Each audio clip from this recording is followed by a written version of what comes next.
Danke Paloma, boa noite, tudo gente. Welcome. Desculpa, me papo um pouco estranho, mas arranca gente ver, dus me tô ante cortico. Danke por participar no curso aqui.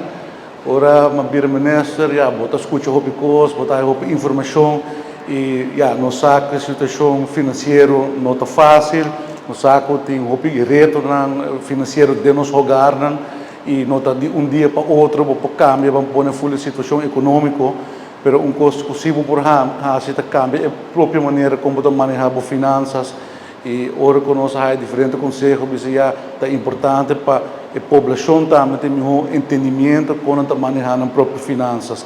E outra parte do nosso sistema educacional, nós estamos aí na escola, nós não assim na escola e agora nós temos programa assim, caminha com nossa educação financeira, pouco mais cerca de gente, está começo para ajudar com a parte e me está a sorte com Paloma e sua fundação, está a currículo e está quer dedicar também tempo na aqui e assim eigenlijk nós chegamos a partnership com o governo para financiar o programa aqui e a fundação plan de vida que está executar o plano aqui de três sessões que está começar a haver, nós começar de bairro de Paradeira, nós vai de distrito de São Nicolás e a outra de Oranha Estado da Cota.